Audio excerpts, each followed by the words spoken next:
नाज़रीन, फेसबुक के जहां बहुत से मसाइल हैं वहां उसने पूरी दुनिया को समेट कर भी रख दिया है। मेरे फेसबुक की फ्रेंड लिस्ट में तकरीबन 1200 लोग ऐड हैं और उनमें से जो लोग बैरून मुल्क मुकीम हैं वो अक्सर अपनी तस्वीर अपलोड कर रहे हैं कि आज मैंने वैक्सीन का पहला शॉट लगवा लिया, आज मेरी वैक्सीन की दूसरा शॉट हो गया और इस तरह से मेरी वैक्सीनेशन मुकम्मल हो गई। अब सवाल ये पैदा होता है कि दुनिया के वो ममालिक जो अपनी कोरोना वैक्सीन प्रोड्यूस करने में नाकाम रहे, उन्होंने किस तरह से अपनी आबादी के लिए कोरोना वैक्सीन को प्रोक्योर किया, एक्वायर किया और वो निजाम वज़ा किया जिससे आज हम देखते हैं कि इस्राइल अपनी 60% आबादी की कोरोना वैक्सीनेशन मुकम्मल कर चुका है। अब सवाल ये पैदा होता है कि अगर हुकूमत पाकिस्तान ने यह फैसला किया है कि उसने ऑक्सफोर्ड यूनिवर्सिटी की डेवलप एस्ट्राजेनेका वैक्सीन को इंपोर्ट करना है, तो हमारे वजीर science and technology Fawad Chaudhry ने कुछ दिन पहले यह ट्वीट किया था कि 12 लाख डोजेस मंगवाई जा रही हैं। 12 लाख डोजेस का मतलब यह है कि 6 लाख लोगों की वैक्सीन होगी,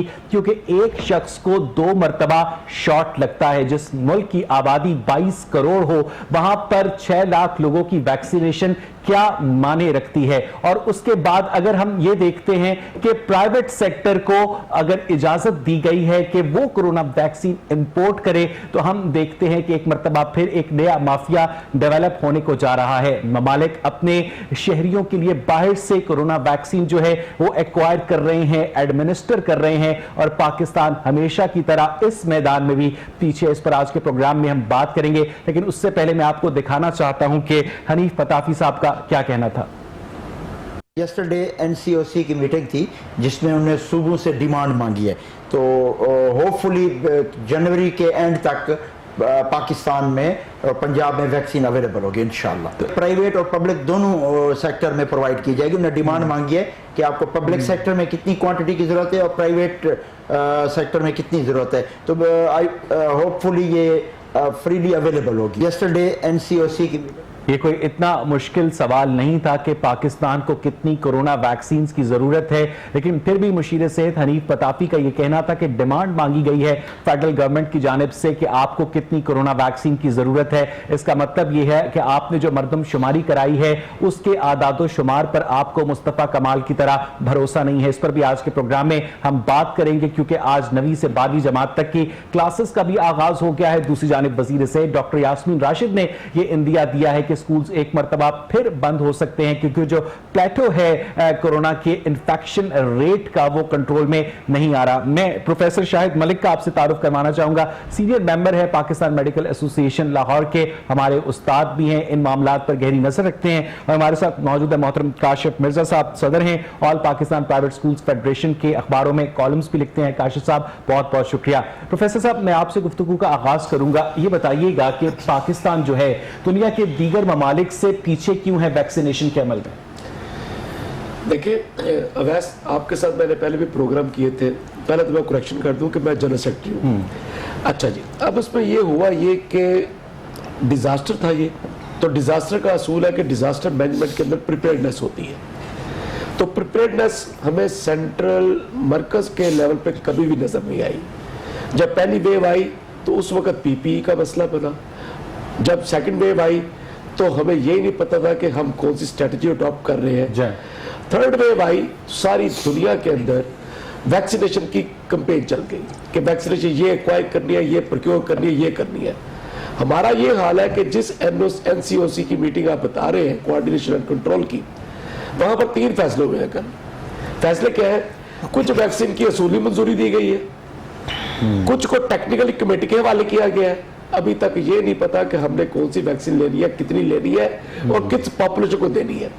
प्रिपेयर्डनेस का ये हाल है। अब देखिए, एस्ट्राजेनेका या आपने फाइजर लेनी है या आपने कौन, इनकी एफिकेसी के मसाइल। यहां पर यह है कि कोरोना के नाम के ऊपर अभी आपने बड़ा अच्छा लफ्ज़ यूज किया, क्वैकरी हुई है। यहाँ पर लेबोरेटरी के नाम के ऊपर एक फ्रॉड किया गया। देखे ना, आपने कितने फ्री इंपोर्ट ली, लोगों से फ्री इंपोर्ट की, फ्री लोगों को दी। यहां पर जो प्राइवेट सेक्टर के अस्पताल थे उन्होंने वो कितने फ्री गवर्नमेंट से ली और 9,000 का पीसीआर टेस्ट किया। अब देखें, ये वबा कुछ लोगों के लिए तो रहमत बन गई, कुछ के लिए जहमत बन गई, मेजोरिटी की जहमत बन गई। अब 6 लाख अभी तक तो हेल्थ केयर प्रोवाइडर्स जो अभी सिक्योर होने शुरू हो गए हैं, हमें अभी ये नहीं पता, मेरे हेल्थ केयर प्रोवाइडर 100 बंदा मरा है इस कोविड के ट्रीटमेंट के अंदर, और वैक्सीनेशन का भी दूर दूर तो कहीं पता नहीं है। शायद साहब मैं वापस आपके पास आता हूं। हनीफ फताफी साहब मेरे साथ टेलीफोन लाइन पर मौजूद हैं, मुशीर सेहत हैं वजीर आला पंजाब के। हनीफ फताफी साहब, आपने 22 दिसंबर को हमारे प्रोग्राम में ये ऐलान किया था कि जनवरी के आखिर तक लोगों को वैक्सीन लगना शुरू हो जाएगी, लेकिन अब तो ये खबरें आ रही हैं कि अब तक वैक्सीन का ऑर्डर ही प्लेस नहीं किया गया है। दूसरे ममालिक में वैक्सीनेशन का आगाज हो चुका है। पाकिस्तान किससे कितनी वैक्सीन खरीद रहा है और एक आम आदमी को वैक्सीन कब दस्तयाब होगी? हनीफ फताफी साहब।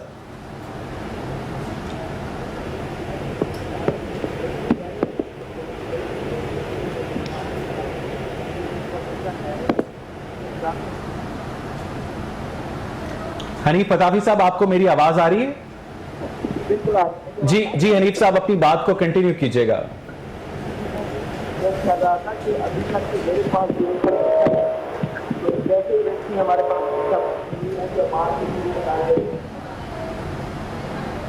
हनीफ फताफी साहब, आपसे हम दोबारा राब्ता कायम करेंगे, कुछ ऑडियो के मसाइल हैं। मेरे साथ टेलीफोन लाइन पर राना अरशद साहब भी मौजूद हैं, PMLN के रहनुमा। राना साहब, आप समझते हैं कि कोविड-19 को मैनेज करने का जो क्रेडिट PTI की गवर्नमेंट लेती है वो असल में इतना बड़ा कोई क्रेडिट नहीं है, क्योंकि अब तक एक आम आदमी को वैक्सीन नहीं मिल सकी है, जबकि हमसाया मुल्क में और दुनिया के दीगर ममालिक में वैक्सीनेशन का आगाज हो चुका है। राना साहब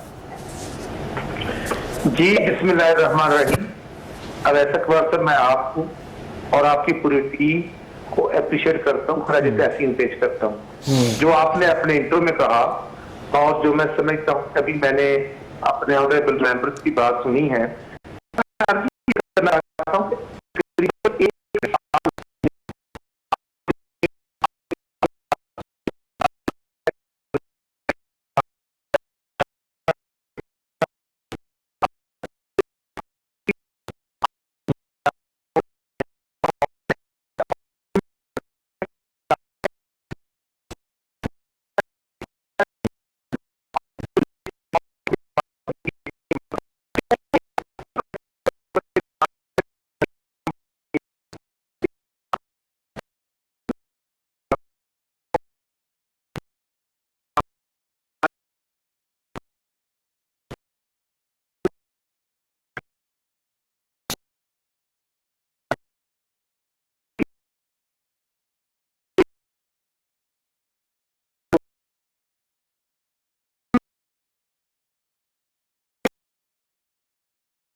पहुंच चुकी है, तो वहाँ पे टैक्स रोक चुकी है, वहाँ पे आते रोक चुकी है, इस तरह नहीं है।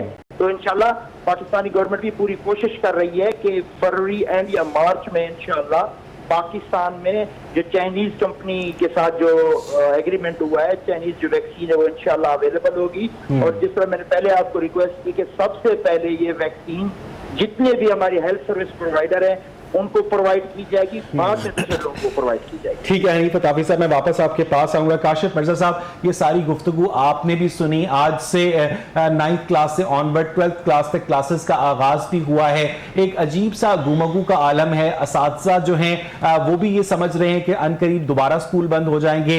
तलबा का भी यही ख्याल है कि ये सिर्फ फीसें ऐंठने का बहाना है। आज वजीर सेहत ने अपनी गुफ्तगू में ये इंदिया दिया कि जो प्लेटो है कोरोना का वो भी काबू में नहीं आ रहा। आप समझते हैं कि कोरोना की जो मैनेजमेंट है स्कूल्स के हवाले से, एजुकेशन के हवाले से पाकिस्तान में मिसमैनेज हुई है? इसमें तो कुछ शक वाली बात ही नहीं जी, मिसमैनेजमेंट की इंतहा हुई है। मैं हैरान होता हूँ कि पता नहीं ये हमारे वज़रा जो हैं बयान देते वक्त कोई इतना भी नहीं वो सोचते कि एक आपस में कोऑर्डिनेशन कर लें। एक तरफ तो जो हमारे वज़ीर आज़म साहब हैं वो रोल मॉडल के तौर पे उसे पेश कर रहे हैं कि जनाब पाकिस्तान जैसा रोल मॉडल पूरी दुनिया उसको फॉलो कर रही है। दूसरी तरफ हम देख रहे हैं NCOC का जो है चेयरमैन वसद उमर साहब कह रहे हैं जनाब तलीमी अदारे जैसा बेस्ट SOP किसी ने अमल दरामद नहीं किया और कोरोना तलीमी अदारों से नहीं फैल रहा। शफकत महमूद कह रहे हैं कि जनाब बेहतरीन SOP तलीमी इदारों में हुए और कोरोना के जो है वो किसी किस्म का जो केस जो है वो खतरनाक नहीं, इससे कोई तलीमी इदारों की वजह बना। तमाम वज़रा तालीम ये कह रहे हैं। अभी आपने जो हमारे ये मशीर सेहत है, अभी उन्होंने क्या अल्फाज रखते हैं जनाब बड़ा बेहतरीन पंजाब के ऊपर कंट्रोल है और जनाब ये कोई इतनी खतरनाक सूरत हाल नहीं है। तो फिर उनको पूछ लेना चाहिए ना अपने उस वज़ीर सेहत को कि वो मुझे शक है कि शायद नींद में ना उन्होंने ये कोई बयान को दे दिया हो। क्या ऐसी सूरत हाल में ना उनका वो एरिया है कि जिसके अंदर एजुकेशन के हवाले से वो अपने जो है जोश खताबत में ऐसे बात कर देते हैं जिसका इम्पैक्ट पूरे पाकिस्तान के एजुकेशन सिस्टम पे पड़ता है। आप मुझे एक बात बताइए, पूरी दुनिया में उन्होंने सेकंड वेव के अंदर मुझे बताया ना कहां पे उन्होंने पूरी पाकिस्तान में जिस तरह एक मॉडल बनाया, पूरा मुल्क उन्होंने अपना बंद किया, एक कंट्री नहीं था। हाँ, अगर कहीं पे हुआ माइक्रो लॉकडाउन किया उन्होंने, स्मार्ट लॉकडाउन किया, फिर यूके ने अब आके पूरा जब मुल्क अपना बंद किया तब उन्होंने तालीमी इदारे बंद किए। और आपको याद होगा जब उन्होंने अपने लॉकडाउन ओपन किया तो सबसे पहले तालीमी इदारे खोले थे। काशिफ मिर्जा साहब, जब शफकत महमूद साहब छुट्टियों का ऐलान करते हैं और आप छुट्टियों की मुखालफत करते हैं तो सोशल मीडिया मीम्स आपको विलन और उन्हें हीरो करार देती हैं और ये रोल अक्सर स्विच भी होता रहता है। लेकिन मसला ये है कि अगर हम अमेरिका की बात करें, ऑस्ट्रेलिया की बात करें, जर्मनी की बात करें, यूके की बात करें, हॉलैंड की बात करें, जहां जो मेजॉरिटी पॉपुलेशन है जो वल्नरेबल है कोरोना से, उनको वैक्सीन के शॉट्स लग भी चुके हैं, उसके बावजूद वहां पर वो स्कूल्स नहीं खोले जा रहे। यहां पर वैक्सीनेशन शुरू भी नहीं हुई है और आप लोग बज़िद हैं कि स्कूल्स खोले जाएं, क्यों? अच्छा, पहली बात तो मैं दस्तबदस्त कर दूं कि USA खुला है, यूरोप खुला है और इन्होंने किसी जगह पे सिर्फ USA में, न्यूयॉर्क में उन्होंने माइक्रो लॉकडाउन किया था।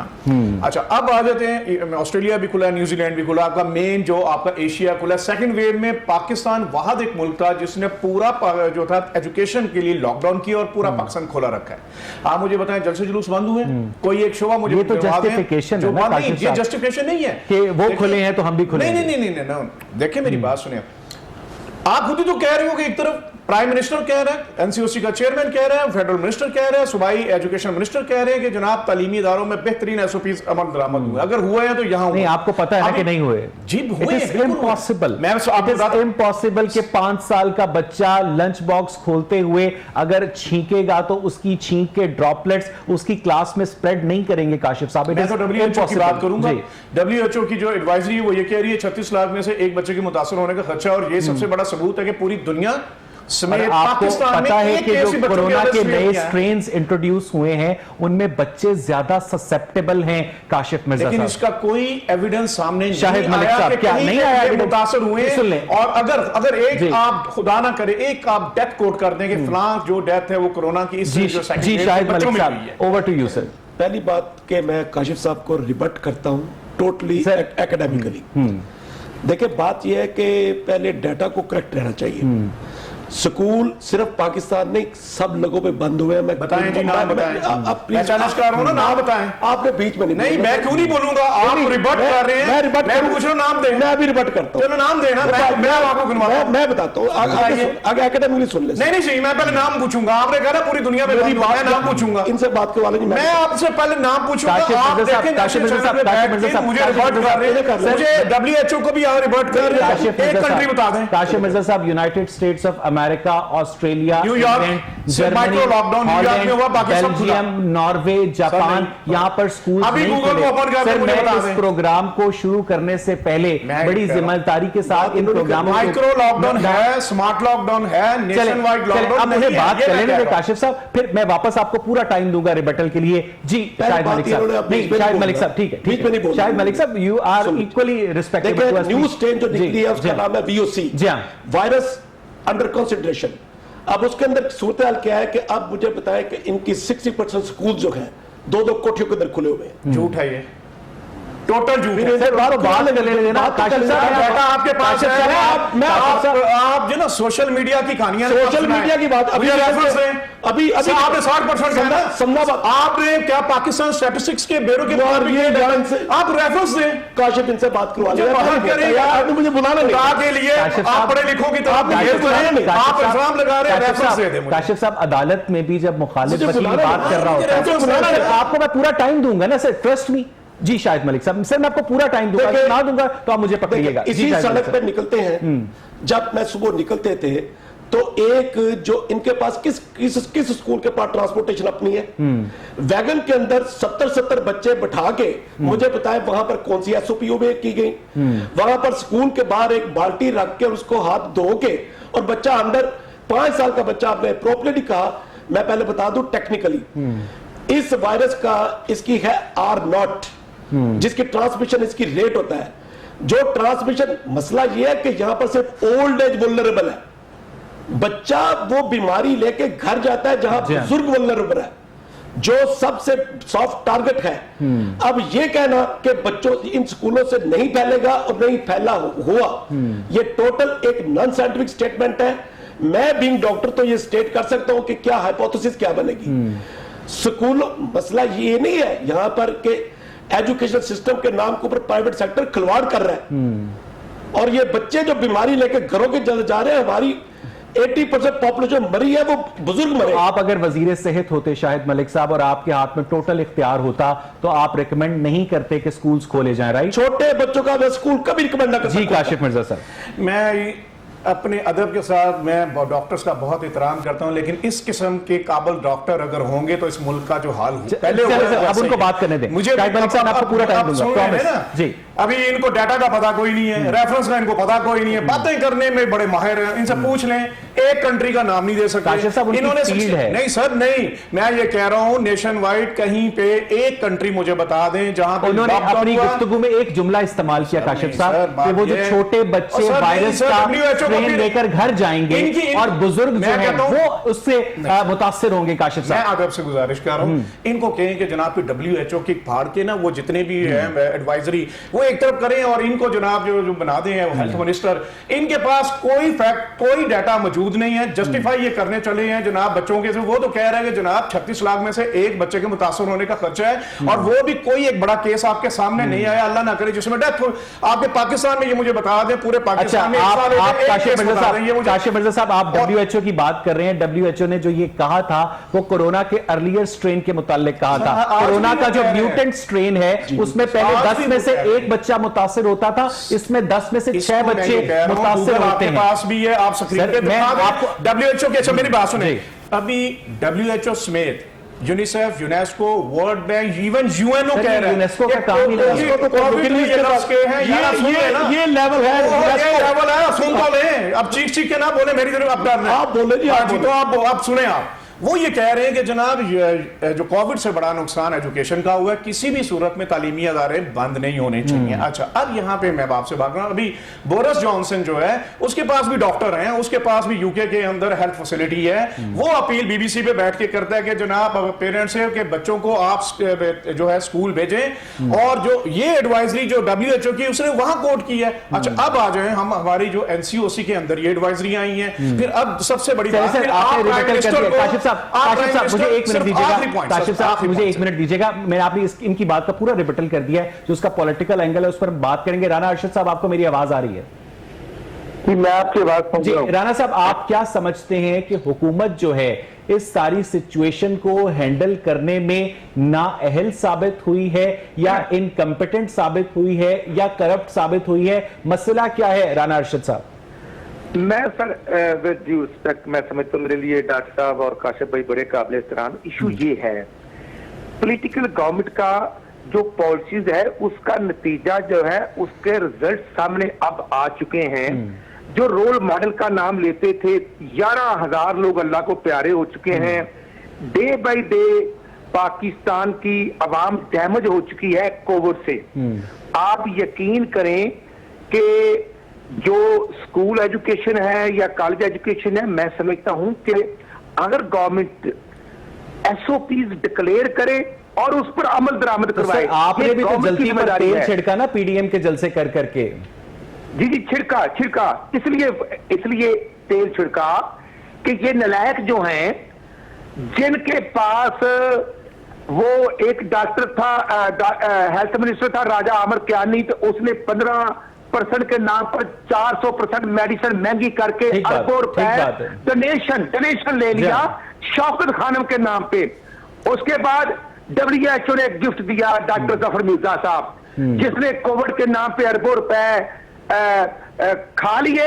जी, इस तरह के इल्जामात लगे थे। ऑनरेबल डॉक्टर्स को ऑन बोर्ड किए बगैर कंस्ट्रक्शन इंडस्ट्री को ओपन कर दिया, नादरा ऑफिस ओपन कर दिए। अब ऐसा मैं अपने हल्का ननकाना साहब में हूं, यकीन करें ननकाना साहब से लेकर लाहौर का जो चिंची रक्षा है, जिसका 3, 3.5, 4 फुट का एरिया है, तो वहां पर 7 अफराद बैठते हैं, 3 पीछे 3 आगे और 1 ड्राइवर, और बच्चे उनकी गोद में होते हैं।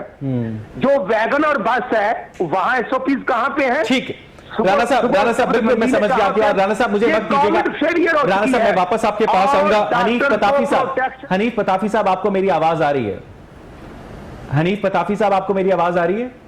मुझे लगता है कि हनीफ पताफी साहब हमारे साथ नहीं है। शाहिद मलिक साहब, मुझे ये बताइएगा कि एक बड़ी जनरल सी ऑब्जर्वेशन है कि पाकिस्तान में जो डिग्री याफ्ता लोग होते हैं वो अक्सर ऑनलाइन टैक्सी चला रहे होते हैं, जिनके पास डिग्री नहीं होती वो PIA के जहाज चला रहे होते हैं, और जिनके पास कुछ भी नहीं होता वो पार्लियामेंट में बैठकर शाहिद मलिक साहब लेजिस्लेशन कर रहे होते हैं। तो हम पाकिस्तान में एक ऐसी जगह पर बैठे हैं जहां कोई भी कल सीधी नहीं है। ऐसे में हर कोई हर चीज का माहिर बना होता है शाहिद मलिक साहब, और जितने कोरोना के माहिर पिछले 1 साल में पाकिस्तान में पैदा हुए शाहिद मलिक साहब, शायद किसी और मुल्क में नहीं हुए होंगे। क्या कहेंगे आप? देखिए, बात यह, मैंने तो पहले आपने जब प्रोग्राम शुरू किया था अवैस को 2 चीजों की बात हुई थी। एक तो बात हुई थी रवैयों की, और दूसरी बात हुई थी साइंटिफिक एविडेंस की। मैंने लफ्ज यूज किया था क्वैकरी। इस मुल्क के अंदर पहले हुआ ये कि सारे, कोई फकी बेच रहा था, कोई माजून बेच रहा था, ठीक है, कोई डेक्सामेथासोन के ऊपर ध्यानी लगाई लोगों की, किसी ने टॉक्सिलोजोमैब के ऊपर लगा, एक्टेमरा के ऊपर, आप भी फार्माकोलॉजी को समझते हैं सारा, रेमडेसिविर के ऊपर जिस तरह आपने जब वो टीके लाखों के अंदर बिके। तो किसी चीज का अभी तक मैं आपको बता दूं, scientifically I am professor of the subject, मैं कह रहा हूं कि अभी तक इसका कोई ट्रीटमेंट अवेलेबल नहीं है। It is CSS, cytokine stress syndrome बनता है, जिसके अंदर ये पूरा नमूनिया हो जाता है, रंग सफेद हो जाते हैं, शौक हो जाते हैं, और जो रेस्पिरेटरी फेलियर से बंदा मरता है, ये काज ऑफ डेथ है उसकी। हिट एंड ट्रायल, आपने एंटीस्केबिस दवाई दी, कुछ लोग ठीक हो गए। बात यह है कि आपने ये एक्टेमरा दिया, उससे ठीक हो गए। तो जिसके पास जो था वो उसका डॉक्टर साहब एक छोटी सी ऑब्जर्वेशन शेयर कीजिएगा कि जो गवर्नमेंट ताखीर करती जाएगी कोरोना वैक्सीन एक्वायर करने में, तू जो पाकिस्तान में ब्लैक मार्केट इकोनॉमी है वो थर्राइव करेगी। जिन माफियाज के खिलाफ बड़े गुस्से में शिकायत किया करते हैं खान साहब कि इन माफियाज ने आटा गायब कर दिया, चीनी गायब कर दी, यही माफिया जो है अगर हुकूमत से पहले वैक्सीन मंगवाकर पाकिस्तान में डिस्पेंस करना शुरू कर दे तो रेट ऑफ द गवर्नमेंट तो फिर कहीं पे नहीं रहेगी ना डॉक्टर साहब। I totally agree with you कि बात यह है कि एक होती है लेजिस्लेशन, एक होती है इंप्लीमेंटेशन। मैं उन एसओपीज का क्या करूं कि आप नोटिफाई करके अंग्रेजी के अंदर एक एसओपीज भेज दे जो आपने अब तक एक रजिस्टर पूरा इशू किया हुआ है, उसके ऊपर इंप्लीमेंटेशन कोई नहीं। अभी मैंने एक सिनेरियो बिल्ड किया, तो खुद गवर्नमेंट के लोग अमल नहीं करते। गवर्नमेंट किसी जगह पे किसी इंप्लीमेंटेशन तो है ही किसी जगह के ऊपर नहीं है। आप इन हालात के अंदर एसओपी इशू करना एक काम है, उसके ऊपर इंप्लीमेंटेशन करवाना दूसरा काम है। ठीक है, आप बिल्कुल ठीक कह रहे हैं कि हमने अपनी बैड गवर्नेंस और मिसमैनेजमेंट से माफियाज जनरेट किए हैं, माफियाज को पाला है, और अब ये हेल्थ सेक्टर के अंदर भी माफिया बनते जाएंगे। अब देखो प्राइवेट सेक्टर वाला लेके आएगा। अब सूरत हाल क्या है, एक इंतहाई इनकम्पिटेंट इंस्टीट्यूशन एग्जिस्ट करता है इस मुल्क के अंदर जिसका नाम है ड्रैप।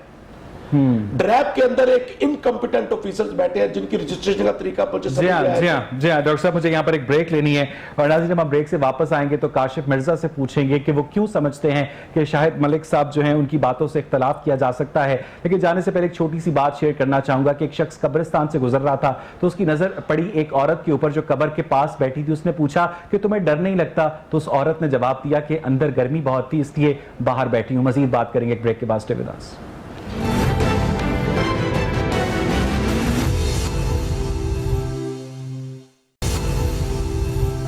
वेलकम बैक नाज़रीन। ब्रेक से पहले हम बात कर रहे थे कोरोना के हवाले से जो इस वक्त सूरत हाल डेवलप हुई है, हुकूमती कारकर्दगी इंतहाई मायूस कुन है। दुनिया के बेशतर ममालिक में कोरोना वैक्सीनेशन का आगाज हो चुका है, बाकायदा प्रोटोकॉल्स बन चुके हैं कि किस तरह से आबादी को कवर करना है। जो बाइडन ने ऐलान किया है कि अगले 100 दिनों में, परसों जब अपने ओहदे का हल्फ उठाएंगे तो 100 मिलियन डोजेस जो हैं वो अमेरिकन को लगाई जाएंगी। जो कंपनीज हैं वो भी वैक्सीन जो हैं वो प्रोवाइड कर रही हैं। ऐसे में अगर प्रोक्योर करना भी इतना बड़ा मसला था तो बनाना तो शायद बहुत दूर की बात है। काशिफ मिर्जा साहब, शाहिद मलिक साहब ने अपनी गुफ्तगू में एक बात कही थी। उनका यह कहना था कि प्राइवेट स्कूल्स के पास अपनी ट्रांसपोर्टेशन नहीं है। जो छोटी छोटी वैन्स होती हैं उसमें आधे बच्चे इस तरफ आधे इस तरफ और बीच में एक डंडा लगाकर उस पर भी बच्चे बिठाए जाते हैं। रक्शे के ऊपर बैग कम होते हैं, बच्चे ज्यादा लदे होते हैं।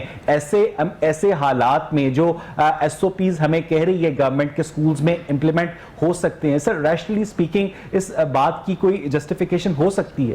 पहली बात तो ये कि कैंपस की हदूद के बाहर और कैंपस की हदूद के अंदर के जो डिफरेंस है उसको समझ लें। जो कैंपस की हदूद के बाहर के जो डिफरेंस है उसके जिम्मेदार तो पेरेंट्स हैं ना, ये तो आप एग्री करें। अब ये भी आप कह रहे हैं कि वो क्या जो है उसकी स्कूल्स की नहीं होती। अब ट्रांसपोर्टेशन का मामला, चाहे वो वैन पे आते हैं या बाइक पे 4 बच्चे बिठा के लेकर आ रहे हैं या कार के अंदर 4-5 बच्चे बिठाए हुए हैं, ये तो पेरेंट ही है ना।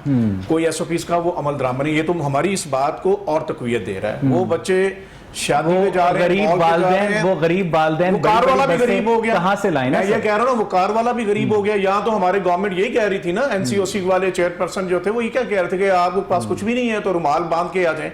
यही था ना इनका, सोशल डिस्टेंसिंग इन्होंने करानी थी ना। ये क्या सिर्फ कोरोना स्कूल की हद तक कराना था? पूरे हमारी सोसाइटी में था। वो बच्चा मॉल पे, बाजार पे, शादी हॉल में, तफरीह मकामात पे। जस्टिफिकेशन नहीं दे रहा, मैं डिफरेंस बता रहा हूं। अब आप अगली बात करें ना, अब आ जाता है स्कूल का दरवाजा क्रॉस करते, ये खुद अभी डॉक्टर साहब ने कहा जी वो बाल्टी में डाल के रखा। इसका मतलब कुछ ना कुछ उसने इंतजाम किया है।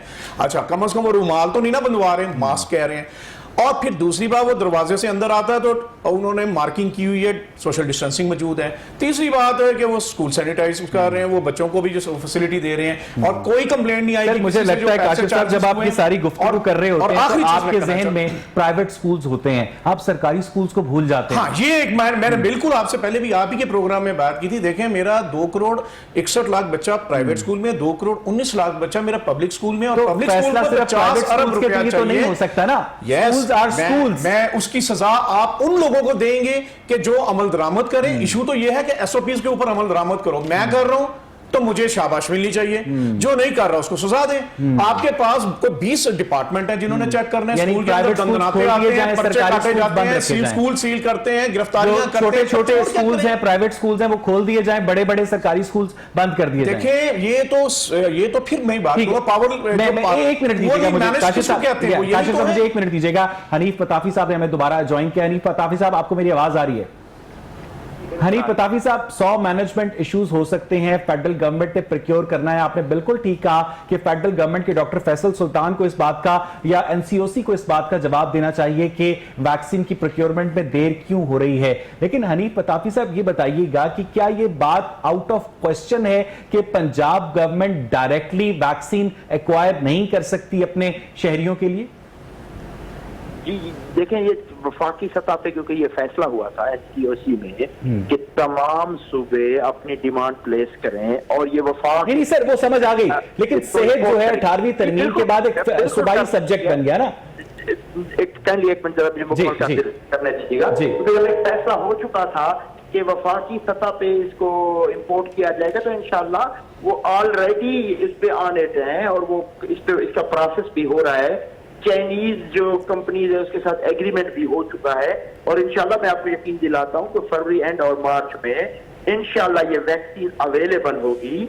और जिस तरह अगर आप दूसरी आपने बात की स्कूल खोलने के हवाले से, नहीं हनीफ पताफी साहब मुझे एक मिनट दीजिएगा।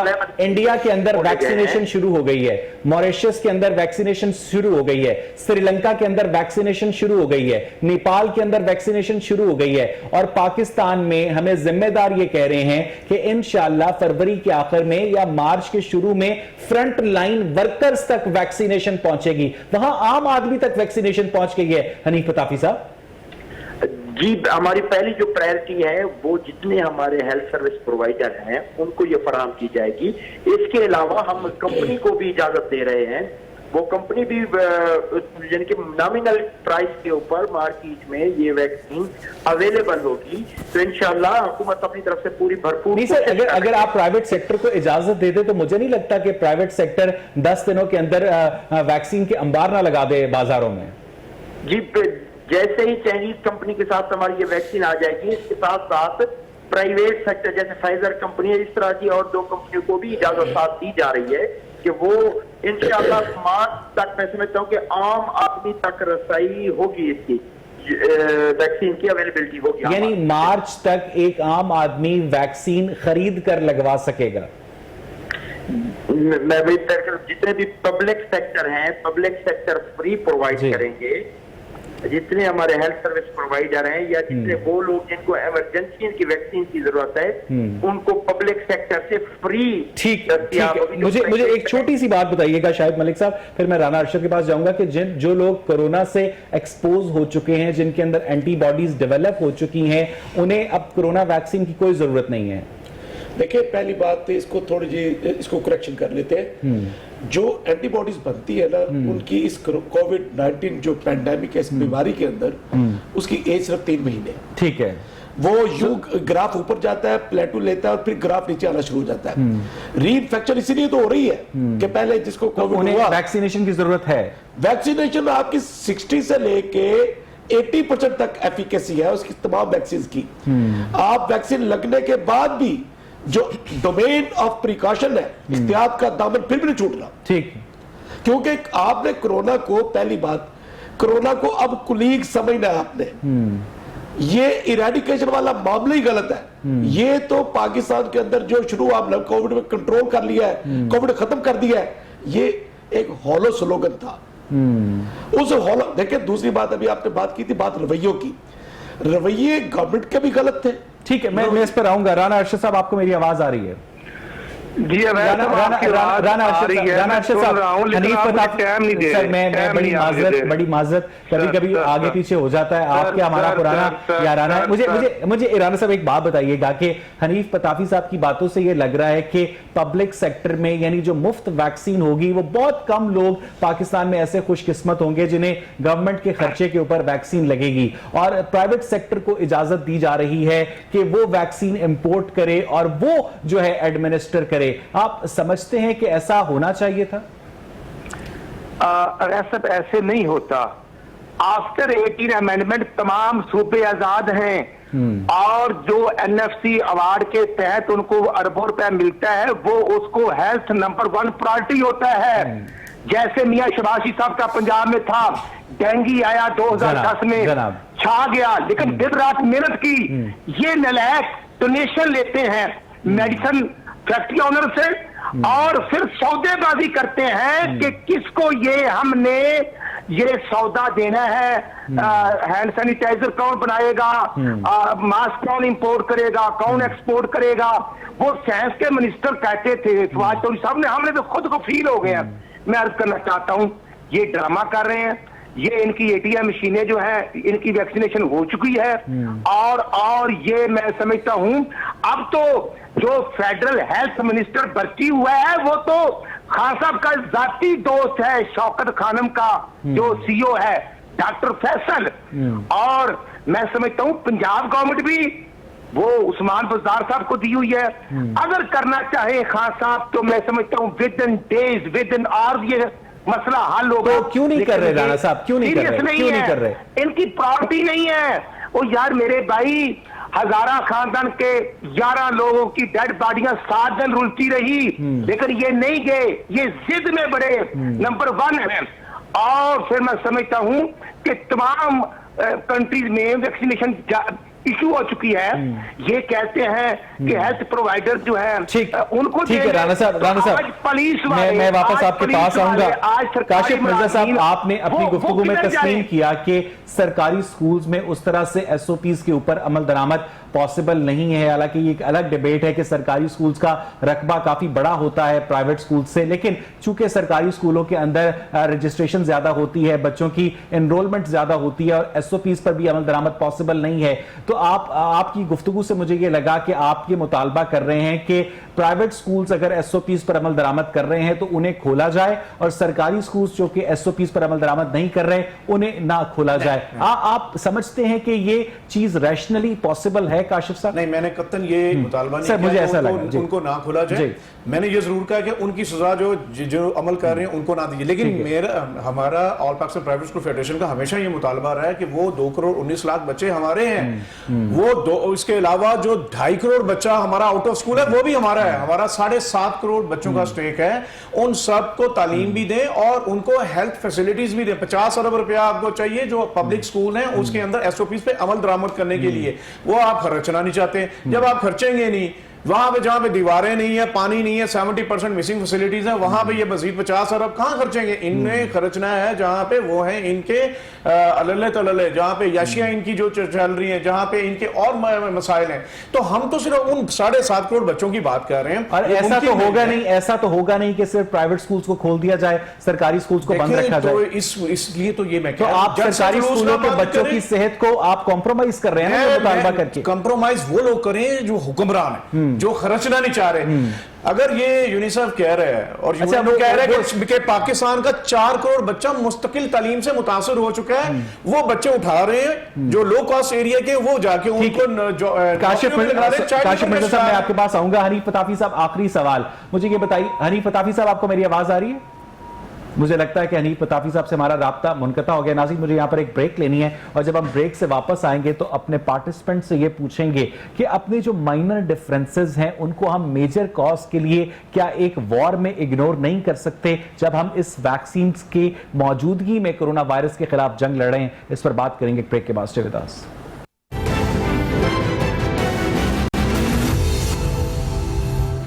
वेलकम बैक नाज़रीन। ब्रेक से पहले हम बात कर रहे थे कोरोना की सूरत हाल पर। राना अरशद साहब PMLN के रहनुमा हमारे से टेलीफोन लाइन पर मौजूद हैं। राना साहब, आपको मेरी आवाज आ रही है? जी, मैं आपकी आवाज जी। राना साहब, तमाम तर सियासी इख्तलाफात को पसे पुश्त और बालाए ताक रखते हुए आप समझते हैं कि माजी में जो होना था हो गया, सियासत एक तरफ, एक आम आदमी की जिंदगी ज्यादा इंपॉर्टेंट है। गवर्नमेंट जो है अगर नेग्लिजेंट है तो प्राइवेट सेक्टर को मैदान अमल में आना चाहिए, उसे इजाजत मिलनी चाहिए कि वो लोगों को कवर करे। आखिर एजुकेशन सेक्टर में, हेल्थ सेक्टर में, एंटरटेनमेंट सेक्टर में तो भी प्राइवेट सेक्टर ही काम कर रहा है ना राना साहब? अवैस अकबर साहब, आप बिल्कुल ठीक कह रहे हैं। प्राइवेट सेक्टर जो है वो क्रॉस द बोर्ड लोगों को ऑन बोर्ड लिया जाए। ये नहीं है कि वो एटीएम मशीनें हों और वो इंपोर्टेड मशीनें हों, जो पहले जमा करवा दें, ये उन्हीं क्या राइट है। ना डाल, ऐसे नहीं होता। यहाँ पर अनोखा तरीका है। मैं समझता हूं ये कोविड-18 ने 11,000 मौत का सबब बना, लेकिन जो कोविड-18 है वो बड़ी गाला में बैठा हुआ कोविड, वो 22 करोड़ आवाम के बुनियादी हकूक पर गाजबाना कब्जा करके भूख हड़ताल। बहुत बहुत शुक्रिया राना अरशद साहब अपना व्यू पॉइंट देने के लिए। काशिफ मिर्जा साहब, मुझे बताइएगा कि अगर private sector corona vaccine import कर लेता है तो आप एक बड़ी अहम पोस्ट के ऊपर हैं, क्या आप मैंडेटरी नहीं कर सकते बच्चों के लिए, उनके जो पेरेंट्स आप लोगों की फीसें देते हैं, कि इनकी वैक्सीनेशन करवाई जाए और आप किसी ना किसी का तरह का कोलैबोरेशन भी कर सकते हैं प्राइवेट सेक्टर के तहत, ताकि आप अपने तय जो हैं अपने बच्चों को, अपने स्टूडेंट्स को कवर करें? बहुत इंपॉर्टेंट है जी, बिल्कुल होना चाहिए। और ऑब्वियसली इसमें पहले हेल्थ एडवाइजरी ली जानी चाहिए कि किस एज के बच्चे के लिए क्या वो रेकमेंड करते हैं, लेकिन ज़रूरी है तो लाजमन होना चाहिए और इसमें हम भरपूर तरीके से तावन करेंगे। इसमें सिर्फ तावन ही नहीं होगा बल्कि जितने भी डिजर्विंग केसेस हैं, हमारे बच्चे जो इस वक्त स्कूल्स के अंदर जो आ रहे हैं, मैं आपको ये गुजारिश कर दूं कि इस वक्त भी हमने 10 करोड़ से ज़्यादा इस कोविड के अंदर फेडरेशन की तरह से उन्हें सपोर्ट किया और अब भी बच्चों को स्कूल में फ्री मास्क डिजर्विंग केसेस में दिए जा रहे हैं। तो जहां जो अफोर्ड कर सकते हैं वो बिल्कुल करें, और जहां पे डिजर्विंग केसेस है फेडरेशन जो है हर वक्त तैयार होगी अपने रिसोर्सेज जहां तक वो उसमें कंट्रीब्यूट कर सकेगी, हमें इसमें भरपूर। शाहिद मलिक साहब, ये बताइएगा कि ये जो वैक्सीन इस वक्त लगाई जा रही है, ये कोरोना की तमाम स्ट्रेन्स के खिलाफ मौसर है, इफेक्टिव है? बिल्कुल नहीं जी। देखें, वैक्सीन के लिए वायरस आइडेंटिफिकेशन एक मैंडेटरी कंपोनेंट है। आपको जानते हैं हर साल सैकड़ों किस्म की फ्लू वैक्सीन लगती है, तो ये भी फ्लू वैक्सीन बन रही है। और जैसा अभी आपने लफ्ज यूज किया था, इस वायरस के 2 कैरेक्टरिस्टिक्स हैं जो बायोलॉजिकली वायरोलॉजी के अंदर डिटरमिन्ड आई है। ड्रिफ्ट एंड शिफ्ट, ये शक्ल भी बदलता है और ये जगह भी बदलता है, और ये एक मौके के अंदर छुप भी जाता है, तो ये दोबारा प्रेजेंट करता है तो एक नई शक्ल के साथ। अब देखिए, पहले था ये सिर्फ बुजुर्गों को पकड़ रहा था, अब ये बच्चों को भी पकड़ रहा है ये वायरस। बच्चा इसलिए बच जाता है कि बच्चा इम्यून स्टेटस के अंदर जरा अपर लेवल पे खड़ा होता है, बट व्हेन बच्चा वो जब कैरियर बनता है तो उस बुजुर्ग के लिए वो एटम बम है जो घर में बैठा हुआ है। सही। तो इस वजह से इस मर्तबा ये जो थर्ड वेव है, इसकी transmission R naught reproducible number that is crossing about 9%। आखिरी सवाल शायद मलिक साहब, आपको क्या लगता है कि ये कोरोना का सिलसिला दुनिया में कब तक चलेगा? मैंने बताया कि अभी आज से 1 सदी पहले एक स्पेनिश फ्लू आया था। जी हाँ। मैंने पैंडेमिक को पूरा स्टडी किया है। पैंडेमिक, कोई पैंडेमिक भी जो ऐसी बीमारी होती है जो 3-3 साल चलती है, मसला ये है कि अगर पैंडेमिक बीमारी वो होती है जिसके अंदर जियोग्राफिकल बाउंड्रीज नहीं होती, ठीक। एंडेमिक वो होता है जहां पर स्पोरेडिक कहीं पड़ा होता है। आपको लगता है कि 2-3 साल में ये मामला खत्म हो जाएगा? इसको खत्म, तो इसको कुलीग समझना पड़ेगा, ये हमारे साथ रहेगा। पैंडेमिक से जब ये एंडेमिसिटी पे आ जाएगा तो हम उस वक्त बचने की पोजीशन में। बहुत बहुत शुक्रिया शाहिद मलिक साहब, बहुत बहुत शुक्रिया काशिफ मिर्जा साहब कि आपने बहुत पॉजिटिव जेस्चर दिया कि हम इसको सर्टन कर सकते हैं कि बच्चों को भी वैक्सीनेट किया जाए। नाज़रीन, आपने प्रोग्राम देखा, प्रोग्राम देखने के लिए बेहद शुक्रिया।